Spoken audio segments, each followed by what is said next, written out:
Hi folks, I'm Suraj Moosad. So in the last episode, we were explaining about intermittent fasting. So what we were trying to explain is why we do the intermittent fast. So we were explaining about all the benefits of intermittent fasting. But you must understand what's the logic behind that one. You understood the benefit, but it should have a scientific backup or the logic. Otherwise, we don't feel like, suppose once you're convinced, the motivation to do will increase in fact. So to create that particular motivation, to create the awareness, let's crack it down. What's the purpose of the scientific, data backing up the intermittent fasting? So, we are carb dependent. What does carb dependent means? We take food in the form of carbohydrate or sugar or whatever, like our main staple is carbohydrate or the starch. Okay. So, say for example, we took a coffee or the tea in the morning with 1 spoon of sugar.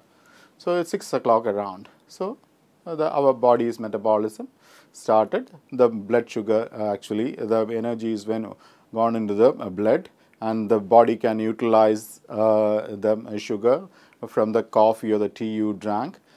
What exactly the body should do? Instantly, suppose we are doing a workout or something, the entire coffee or the sugar from this one will be utilized it.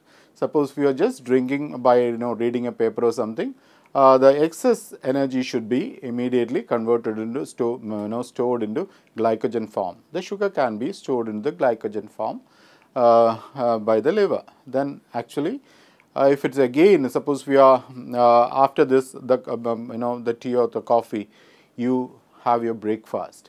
What will happen again? You ingested 300-400 calories. If it's mainly based on the carbohydrate, the body has to again convert. Either you have to utilize that energy or it have to be stored on glycogen form. Okay. But what exactly happened to the glycogen? In fact, already you are continuously having the food, the glycogen reserves are filled. So what the body has to do? The excess should be converted into fat and stored in a different part of the body, first in the liver and the different part of the body. So that's the mechanism.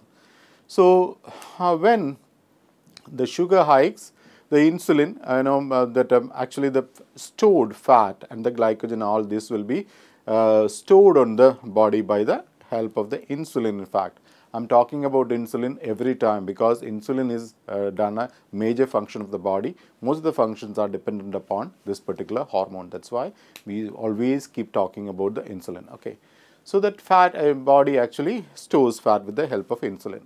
After a certain time, the sugar in the bloodstream, the sugar level goes down. It is maintained. The sugar level is maintained.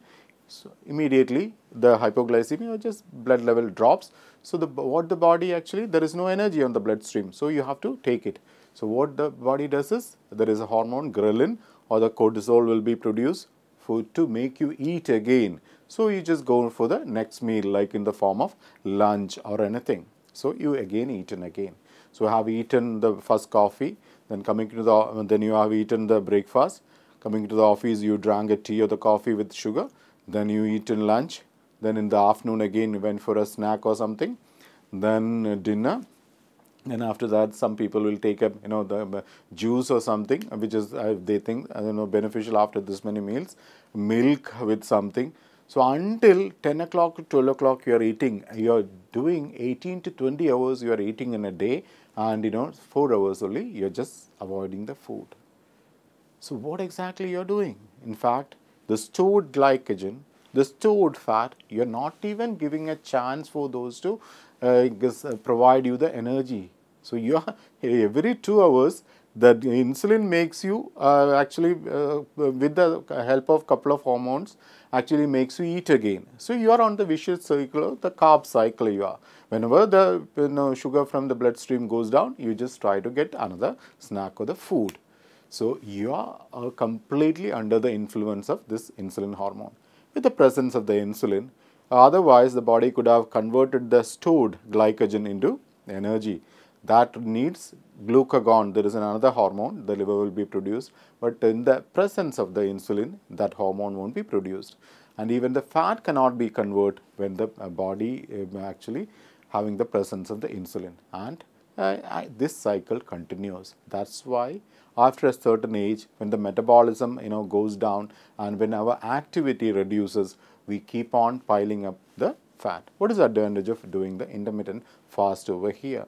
Means you're giving a particular window for the body to process the stored glycogen and the fat. That is the main advantage of doing the intermittent fast. Now you might have understood the science behind the purpose of doing intermittent fast.